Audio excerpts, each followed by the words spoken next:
Dear viewers, our topic today is Fate versus Free Will in Tess of the D'Urbervilles.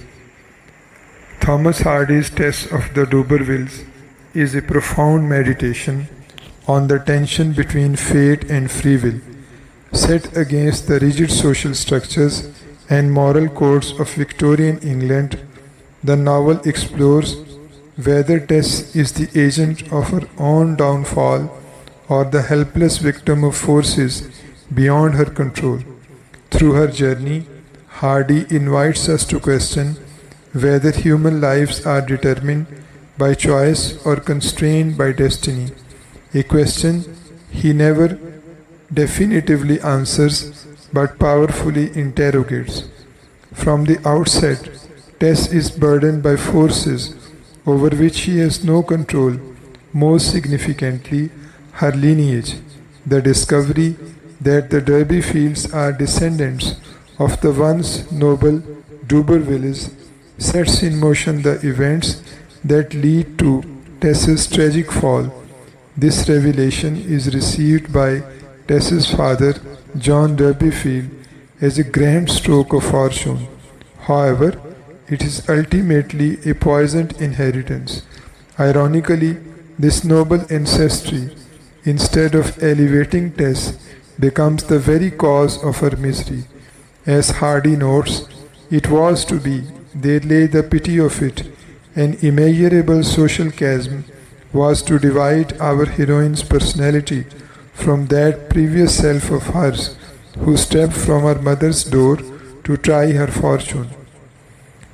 The use of it was to be suggests a predetermined inevitability, as though Tess is fated to suffer simply because of who her ancestors were.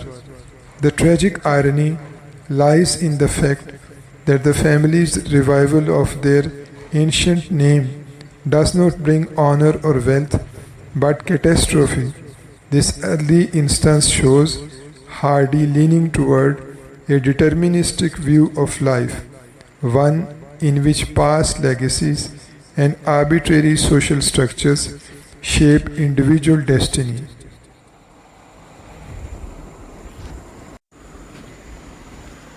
Tess often appears to make decisions, yet Hardy subtly undermines the idea that she truly exercises free will. After the accidental death of Prince, the family's only horse and their main source of livelihood, Tess is overwhelmed with guilt. She feels responsible for the loss and to atone for her mistake, agrees to her parents' plan that she visit the wealthy D'Urbervilles and claim kinship. Though reluctant, she ultimately consents, not out of genuine choice, but because, as Hardy observes, the oppressive sense of the harm she had done led Tess to be more deferential than she might otherwise have been to the maternal wish. Her decision, far from being a free choice, emerges from a sense of duty and shame. Hardy presents Tess as a character whose voice is often ignored or misunderstood.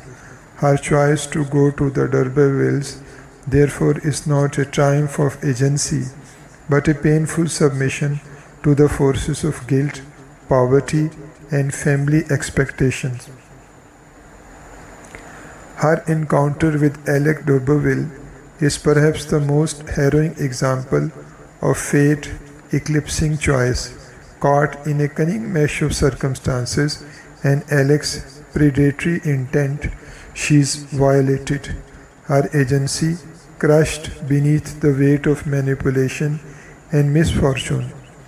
Tired and exhausted, she passes into deep sleep when Alec takes advantage of her. The narrator empathizes. She was sleeping soundly, and upon her eyelashes there lingered tears. After the rape is perpetrated, Hardy ironically questions, where was Tess's guardian angel? Where was the providence of a simple faith? He bitterly wonders why such a coarse pattern is destined to be traced upon a being as delicate and pure as Tess, a feminine tissue, sensitive and untouched like gossamer or fresh snow. This reflects Hardy's bleak, almost deterministic view of the world, that suffering often falls randomly, without moral logic or divine reasoning. After her sexual exploitation, Tess returns home in disgust. She abhors the man who has taken advantage of her. But her troubles are far from over. A prolonged period of self-reproach is followed by the birth and death of her illegitimate child, whom she poignantly names Sorrow the Undesired.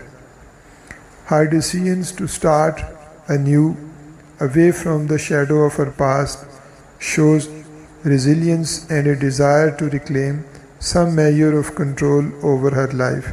She begins working at Talbot's dairy, where she falls in love with Angel Clare. This love affair marks another moment where Tess attempts to exercise free will, to love, to trust, and to hope for a future.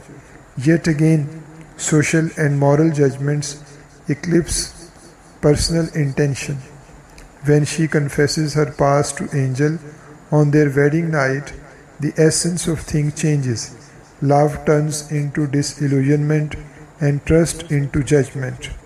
O Tess, forgiveness does not apply to the case. Then follows another blow. The woman I have been loving is not you. Tess's brave act of truth-telling, an act of free will and moral courage, is not met with understanding and appreciation but with judgment. Angel's inability to reconcile Tess's past with his idealism mirrors society's broader failure to see her as a complete human being.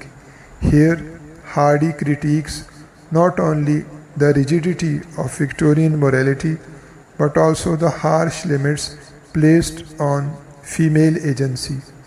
Toward the end of the novel, Tess becomes increasingly desperate. Driven by economic hardship, she is forced to fall back upon Alec. To make ends meet, she resumes a relationship with him, not out of desire but out of necessity. Meanwhile, Alec tries to convince her that Angel will never return. On the other hand, Angel does return, tormented by remorse and longing for forgiveness. Overwhelmed by love for him and enraged by her entrapment, Tess decides to kill Alec. She executes the murder with calm conviction. This act of violence is both a cry of autonomy and an acknowledgement of her powerlessness. Hardy's hunting line, "Justice was done, and the President of the Immortals had ended his sport with Tess," serves as his bleak conclusion. Tess's story ends not with redemption but with execution. Her death is not the logical outcome of moral failure but the final senseless result of a life manipulated by forces beyond her control. Before we conclude, a word about Hardy's presentation of Tess. Hardy's presentation of Tess closely aligns with classical notions of tragedy. Like a Greek protagonist, Tess falls prey to the blind march of causation. Circumstances conspire against her and never give her space to breathe freely. Aristotle defined tragedy as the downfall of a noble character brought low by a combination of fate and personal error. In the Tess of the D'Urbervilles, Hardy restructures the Aristotelian paradigm of tragedy. Tess is not of noble birth in the conventional sense, but Hardy invests her with moral nobility and deep pathos. Her tragedy lies not in any inherent weakness, but in her inability to escape the social and cosmic forces that close in upon her and ultimately destroy her. Hardy encapsulates this sense of doomed innocence when he describes Tess as a beautiful feminine tissue, sensitive as gossamer and practically blank as snow as yet, onto which such a coarse pattern as it was doomed to receive would soon be imprinted. These lines underscore Tess's fragility and the harsh inevitability of the suffering she is fated to endure, not because of moral failure, but because of the brutal collision between purity and a merciless world. To conclude, Tess of the D'Urbervilles is a rich and layered exploration of fate overpowering free will. It is a tragedy of compromised agency. While Tess does make choices, Hardy shows us that those choices are shaped and often nullified by unforeseen forces operating through culture, history, and coincidence. Through Tess, Hardy presents a universe in which the individual is not an agent of autonomy but a victim of circumstances. The reader is left with profound empathy and the tragic recognition that sometimes even the most blameless are more sinned against than sinning. Tess is not only a compelling and luminous character, but also an emblem of humanity caught between freedom and determinism, innocence and guilt, hope and despair. Thank you very much.